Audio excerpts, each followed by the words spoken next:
Florida State took a lot of risks with the new hires and all the new players. Is it going to work out, especially with Bama coming to town in game number 1?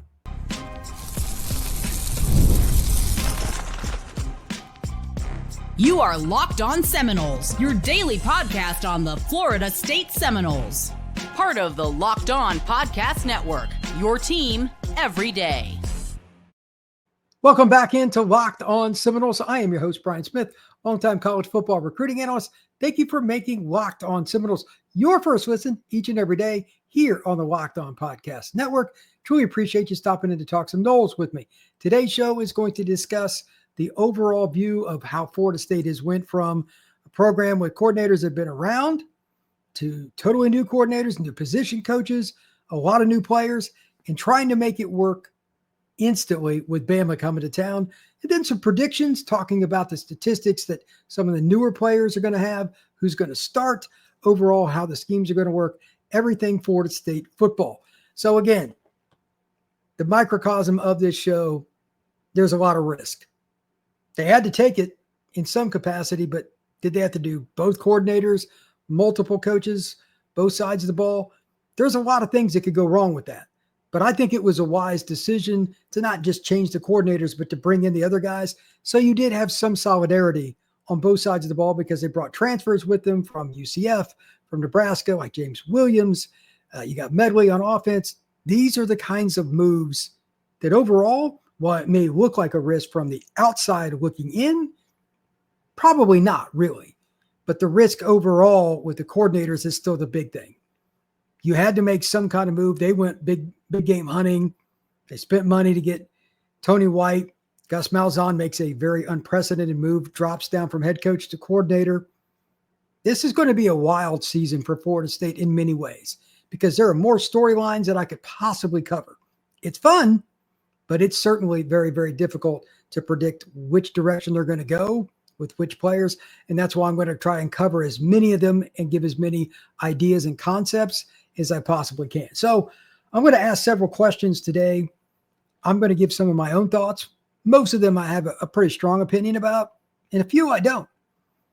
But above all else, I want everybody to comment, make your thoughts known, why or why not you agree with something, or if you want to add to it, fire away. First off, the first 5 games for Florida State, you got Bama at the very beginning of it, and then the Miami Hurricanes in game 5. So 2 of your prime games for this season are within the first 5 games. Now, for those of you that really adamantly watch Florida State over the last several years, turnovers have been a problem for many of the teams. But last year, it was ridiculous. Over 20, I believe, off the top of my head. I want to say 22. I've got it written on my sheet over here somewhere. Yes, 22 turnovers. That's a ton. So first question, over under just through 5 games, not the season, through 5 games for Tommy Castellanos, over under 3 interceptions. The reason I bring this up is not just the turnovers itself, but if he's not turning the ball over, it changes how the opposing defenses attack Florida State. I think they've got, some pretty good players coming down the pipe for Florida State at receiver, Wayne McCoy, David Boggs, got Elijah. Like there's a lot of different players coming for Florida State that look to be ready to be breakout guys, but they're young. Then you also have Landon Thomas. You got Marcus and Douglas back. You got Pittman. They've got a variety of players to throw the ball to. But again, this is all new. If they can hit in the Bama game in terms of being consistent with the passing game, that'll be a good game. If it's not, it's going to be really hard just to run the ball against Bama. That's not going to work. You've got to hit chunk yardage plays. Everybody knows that inside Florida State's football office and anybody else that's got common sense. It's not going to be due to a lack of talent to throw the football to, though. The continuity and all that is part of it. And this is one of those games, I hate to put this on Gus, but the play calling is going to be paramount. You're not going to out-talent Alabama's secondary. They're loaded. But you do have enough speed and enough size to give them problems. And a guy like Deuce Robinson can take over a game if you give him a chance. He's 6'5", 6'6". He's got great hands. He's got great length. He's really happy to be at Florida State. He's taken on a leadership role. So all of those things combined, I'm going to go under 3 interceptions for the first 5 games. I think they'll be pretty conservative with throwing the ball in general, except for some deep shots. It's possible he could go over 3 because you always have the opportunity at the end of a half, getting an interception, something like that. We throw a bomb. But I'm going under 3 for the first 5 games. I think they will be pretty good running the ball. I think they've got enough skill talent to cause problems and move the chains. We'll see if I'm right. Number 2 here, and this, for the record, there's no particular order with any of this. Chroma, the freshman running back out of Lee County High School in Georgia. There's been a lot of talk about him possibly being the starter, or at least, quote unquote, a co-starter. Rodell Williams could be that guy. Maybe it's Gavin Sawchuk. We'll see. But does Chroma at some point this year take over the starting role at running back? This is probably the hardest question of today because it's not like Florida State's running back room has a dearth of talent. They've got guys. Sam Singleton, Keziah Holmes, Cam Davis. They've got plenty. Oh, don't forget about Jalen Lucas. I know he's not a traditional running back and he'll play in the slot a lot, but they have a ton. So that secondary question that, will they really even have a quote unquote bell cow back or primary runner? I don't think so. By the end of the year, I would imagine that somebody will be the number 1 guy in terms of starts. Somebody will have a half dozen or more, but I would not be surprised if 3 or even 4 guys started games this year for Florida State, meaning just the first play is running back, fill in the blank. It's a good problem to have, and it depends on who you're going against, what kind of scheme you're going to run that day in terms of like focusing on something. Maybe somebody like Rodell gets hot early and it becomes them, but I'm going to say at least 3 different guys start, and I'm going to say no player goes over 800 yards rushing. I think they'll have at least 2 over 500 though. It'll be a running back by committee. By the end of the year, Chroma is my predicted starter, but that's not a lock by any means. Do you feel better about Florida State's outlook compared to before fall camp when we're talking about the offense? Obviously, yesterday's podcast, much of it was discussing Florida State had a really good practice and things went well. Everybody was giddy. Things are starting to turn the corner. Some of the young guys that we've talked about a little bit today and some other days here on the show starting to get some shine. But did you expect it? Do you feel better about where they are right now than what was expected for you? I think that's a really important question because I didn't. Usually offenses stink at the beginning of fall camp, like really bad, especially when you change coordinators. For them to have taken any kind of step forward is good. For them to have a big day offensively, that tells me that they're probably ahead in terms of chemistry more than anything else. Concept, schemes, verbiage, all that. It's annoying. You got to go through it. It's a lot harder on offense because there's more plays. But they've had to figure some of that out too, or they wouldn't have had that practice. I need to hear a lot of details, keywords, a lot from the scrimmage that was going to happen on Tuesday to really add to this. And I doubt we hear very much. To that point, if we do, we'll add on to this. But right now, I feel better about where Florida State's at than before camp. I was very concerned about the offense just because of the install being something that could bog down in game 1. It's just part of it. Installing offenses is a slow, grinding process. It's usually not till year 2 they really hit unless things just click with some of the guys. Maybe Florida State's going to be one of those teams based on the early intel. When we come back, we're going to talk more about Florida State's offense, the transition for some of the younger players here on Locked On Seminoles. Ever wish managing your money felt a little bit easier? With Monarch Money, it can. Whether you're growing your savings or planning a big purchase, Monarch puts you in the driver's seat. It's like having your own personal CFO, giving you full visibility and control of your finances. Monarch Money is more than a budgeting app. It's a complete financial command center. You can track all your accounts, investments, and spending in one place. So in addition to managing your money, you're also building wealth. With Monarch Money, you have the opportunity to keep everything in one place with their app. More efficient, more consistent, easier to find out where you're spending money, and easier ways to find out how you can save money. Take control of your finances with Monarch Money. Use code LOCKEDONCollege at monarchmoney.com for 50% off your first year. That's monarchmoney.com. Code LOCKEDONCollege for half off your first year. Thank you once again for making Locked On Seminoles your first listen each and every day here on the Locked On Podcast Network. Truly appreciate you stopping in to talk some Noles with me. Please hit that like and subscribe and become an everyday here on the Locked On Seminoles podcast. We're almost to football season. I'm enjoying doing all the different information and all the stats, the matchups. Let's talk some Noles. Now let's talk a little bit more specifically about the Noles on the offensive side of the ball. A big question that I have, and I don't know where to go with this. Yeah, I hope somebody out there has got a better idea than I do. If, I don't care which game it is, if Tommy Castellanos comes out of the game, who's the first quarterback off the bench? We heard a lot about Kevin Sperry in the spring. He's a true freshman, though. That doesn't give me warm and fuzzies, especially against Bama. That's a terrible idea. I've seen enough freshman quarterbacks playing for Florida State after last year. Just terrible idea. But do you have any idea how Florida State will handle it? Keep in mind, Gus does not look at quarterback play like most people. He'll play 3 quarterbacks in a game. Will they play more than one in a game possibly? Is there a possibility? I'll get into quarterback play a little more if we get some really good details out of the scrimmages. Again, I don't expect that because they're trying to keep everything in-house over in Tallahassee. I get it. But right now, I have no idea what happens if Tommy Castellanos goes to the bench. I don't care if it's for a play, a series, a game, 3 games. I have no idea. In my opinion, that could be disastrous, and it's something that every team has to prepare for, but there's no way around it. Only one quarterback is getting the bulk of the number 1 reps. There's no overcoming quarterback injury as a general rule. So hopefully we won't have to find out about it, but it's something to think about. How does Florida State approach the backup quarterback situation? Next, Florida State's receivers.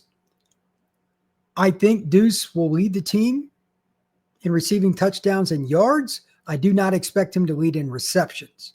Which guy do you think? I think he's going to get too many double teams to have the most catches. I could be wrong, but that's my take. Squirrel White, Javen Boggs, Wayne McCoy, Moore, one of these other guys, they're probably going to lead the team. They're moving different guys around.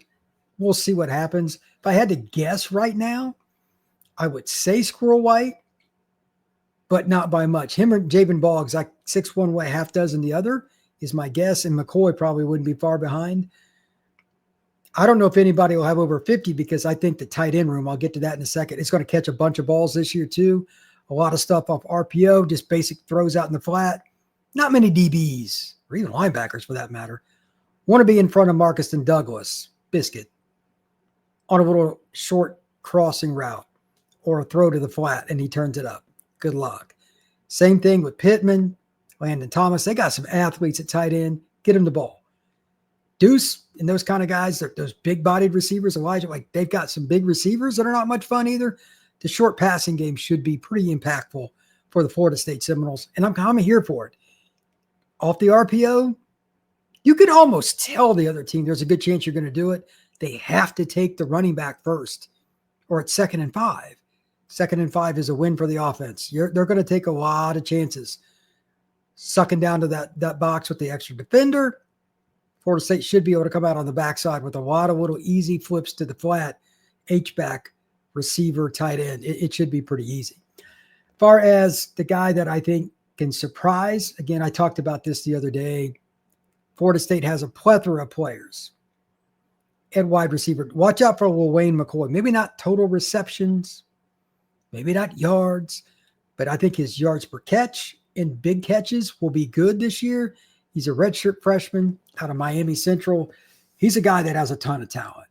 He's going to play a lot of football for Florida State over the next couple of years, and he's a guy I got to know a little bit throughout the recruiting process, seeing him play high school ball and also seeing him at camps and stuff like that. He was just really, really consistent. And before I end the show, I just want to go ahead and announce this now. Amari Williams is today's player that we're going to discuss later on. Another guy I had a chance to see in high school, kind of similar to a South Florida guy. He's going to play many roles. We're going to talk about him, and we might as well kind of get into the tight ends and him as well. Amari's playing some more tight end because Landon's been banged up a little bit. Marcus and Douglas has stepped up. We got Pittman, H-back / tight end. They'll use both, but he'll probably play more H-back, fullback. He's not the tallest guy, but he's a heck of an athlete. So let's talk about the tight end numbers. This gets a little dicey because we don't know how long Landon's going to be out, if he's going to miss the Bama game or anything else. Until otherwise proven, I simply do not know. But here are some over-unders. Over-under on catches for Marcus and Douglas. Originally, I had him around 8 to 10. But now that I've heard Landon's been banged up a little bit in fall camp, who knows? I've got him at 15 catches this year. Again, I think they're going to throw the flat off RPO with Tommy a ton. Maybe I'm wrong. He may only catch 4 passes. But I got him at 15. What do you say? Randy Pittman, over under 30. It could be higher than that. I could see it. But I think they're going to throw to a lot of different guys and spread it around. 30 catches minimum, I say, for Pittman. If I had to go one way or the other, I would go over. But that's just me. Landon Thomas, I did have it like 45, 50. Him being banged up at the beginning of fall camp doesn't make me feel good, though. I've dropped that down some and added more to some of the other guys. I've got him with 35 over under. I'll go slightly over. Again, I don't know the extent of Landon's injury, so that makes it kind of difficult, but we'll see. As far as the running backs, I want to go back to that for a second. The scheme that Gus runs, this isn't a risky part of the podcast. Downhill, inside zone, they'll run some trap. They'll do a few misdirection plays and some plays that'll fool you with the timing and how they use the quarterback to hand the ball off. But it's going to be between the tackles for the most part. I'm not saying I know which guy for sure is going to lead them in rushing. If I had to guess, I'm going to go Chroma slightly. And I don't think he'll be the leading rusher early in the season. I just think it'll be game 6, 7, 8, somewhere in through there. His talent will take over, and he's a grinder too. He's really good after contact. His high school film, if you want some entertainment, go look up Chroma's high school film on Huddle. He breaks about as many ankle tackles and takes shots from the side and keeps his balance as you're going to see coming out of the high school ranks. Really impressive kid. Nice guy, too. Really nice guy. I think Florida State fans who get to meet him will enjoy him. That's my pick. Over or under 800 yards. I kind of talked about that earlier. I don't know what it's going to be, but I'm going to say that there won't be anybody at 800. I think they'll have a couple guys, like I mentioned earlier, over 600. Secondarily to that, which running back leads them in receptions? The word running back is subjective here. I'm going with Jalen Lucas because I think he's just as much, if not more, a slot receiver. And that's fine. Florida State's got enough big-bodied running backs. That's not a concern. Jalen Lucas can be the X factor for them in possibly beating somebody like Miami or Bama or Florida, somebody. They need a special play in those games to win. And that's what Florida State's known for. He is a fast player. He is very twitchy in space, and he's got hands. We'll see. As far as the total number of catches, though, I have no idea which one it will be, but I do expect the running backs and the screen game overall, something Norvell's really tried to feature with Florida State. I think that will be pretty good. So we'll see what happens with this group this year, but the running back room's pretty good. We're going to continue on with more here on Locked On Seminoles.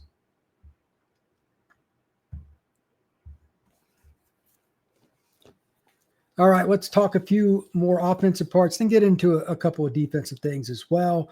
I mentioned a minute ago, Amari. He's been playing a little bit more on offense. Landon's been banged up a little bit. Nothing serious, but they don't know how long it's going to be. How much does he play on offense early in the year compared to later in the season? I'm going to assume Landon's going to be back well before the Miami game, if not the Alabama game. Again, I have no idea what the extent is. But does he diminish his playing time on offense as he just takes more hits, goes through the season? Or is he going to really play offense and defense all year long? That's really rare. And to do it inside the box, trying to think, I don't remember a guy in the last 5 to 10 years that's done that in college football. What Travis Hunter did was incredible at Colorado. I'm not taking away from it, but you're not in the box getting banged around either. So that's an interesting scenario. How much can Amari play? I expect him to be consistently in the rotation as an edge rusher, but that's a lot of energy. That's a lot of time you need to spend with the coaches in between series. How much can he really play on offense? I don't know the answer to that because I don't have a precedent to kind of use. What other player would you even compare it to? That's going to be an interesting situation for Florida State fans to follow, and it could be great. I think it's cool that he's trying to play both ways. That's really awesome for him. How many players will Florida State be comfortable with off the bench along the offensive line? One of the reasons that Gus runs this scheme is he likes power football. Really depends on the offensive line. He brings over Medley from UCF. He also had the ability to bring in three other transfers that were expected to play this year, and a couple other guys they brought in have a chance long term. But overall, they've got a pretty good group of players up front to start, but we haven't heard a ton about the backups. This is a key thing that this staff's got to figure out. If somebody's banged up, do they have a definitive guy that's going to come in no matter where it's at? Or do they just got to take the guy that's the backup left guard or right tackle or whatever? I still haven't heard anything about the O-line depth. Not saying that's bad, not saying that's good. That is one of the biggest, if not the biggest concern that I have in terms of depth is who's going to play along the offensive line if there's an injury, especially if there's one for an extended period of time. If there's a guy that's out 3-4 weeks, that's a big deal. That can change the chemistry with your line group. So it happens. Football is a barbaric sport, but that doesn't make it any easier. So that's something to think about. I don't know the answer to it, but it's a really important one. Next up, just for fun, Tommy Castellanos. Over under rushing total. A couple years ago, he went over 1,000 at Boston College. How many has he rushed for at Florida State? And I ask this with the following in mind, if you really want to look at this holistically. How much will they protect Castellanos and try to keep him from getting jacked? You're going to take some shots in this offense because that's the running back position isn't the only one that's used like a running back. Quarterback is too. But you can't have him getting just banged up all the time. He's not a super accurate passer anyway. The more shots he takes, the less likely he's to be an accurate quarterback. That's just reality. So with that in mind, how many yards for him rushing? And secondarily, it matters. How much they allow him to run will dictate whether he gets to 600, 800, 1,000, etc. I'm going to go with him just over 1,000 for 12 games if he plays in all 12. You can't predict injuries, but that is a tough spot to be in because they're going to run him a lot. We're going to have to, I think. Excuse me, because this offense is totally different when the quarterback is a consistent dual threat. Next up, Castellanos again, but over under, I'm going to go 2,400 yards passing. I went down just a little bit from where I thought it could be close to 3,000, but I think they're going to be pretty happy with the running game. I don't think they're going to have to throw it quite as much as I originally thought they did, and that's fine. As long as you score, it doesn't make any difference. And I think they'll try to protect their defense that way. That's fine with me as well. So over under 2,400 yards passing for Castellanos. What do you got? I think most people will vote over on this, but again, my take is it'll be right at that because I think they'll run the ball. They've got so many good running backs, and Thomas himself will also run quite a bit. It wouldn't surprise me if it's under. I think that total is going to be pretty consistent. Finally, the last question. 2024 saw the Noles turn it over 22 times. That's not going to happen. But can Florida State keep it under 15 for this season? I think that's a decent goal. It should be lower than that probably, but you got a lot of moving parts. Are you under 15? If you are, you're in a pretty good spot. Let's go another step. Can they get it below 1 a game, which means below 12? How good do you feel about that? If you're below 12, you're probably in a pretty good spot. That's for any team. Fewer than 1 turnover a game. What are your odds on that? I think with the veteran quarterback, got some experienced receivers like Squirrel and Deuce, even though Javen's a young guy, McCoy's a young guy, they're a little bit different. They got some moxie to them. Landon, same thing. Amari, same thing. I think there's a pretty good chance they'll be below 12, believe it or not, and they'll run the ball again. Rodell, experienced running back. Chroma aside, everybody else got experience, Jalen, etc. They put the ball on the ground a ton last year. It should be better this season. We'll see. But they also had a lot of guys I don't think were bought in with what was going on up front. They didn't run with much confidence. But I digress. I'm going under 12 turnovers for this season, and they'll have a bounce back season in terms of the fumble. Like, they lost a ton of fumbles in addition to the picks. So we'll see.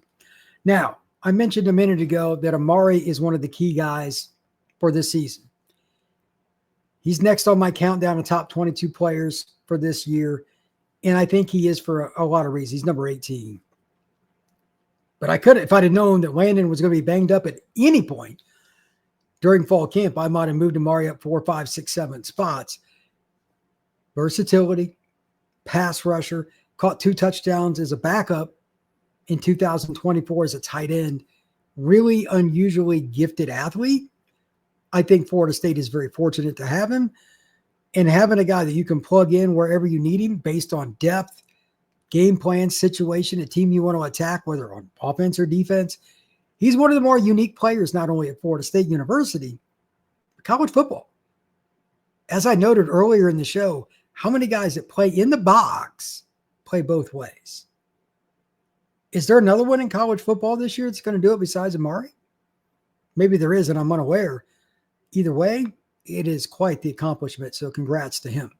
Thank you once again for making Locked On Seminoles your first listen each and every day here on the Locked On Podcast Network. Truly appreciate you stopping in to talk some Noles with me. Hit that like, subscribe, and share this podcast. And above all else, please comment. Love to hear what you have to say. This has been Locked On Seminoles.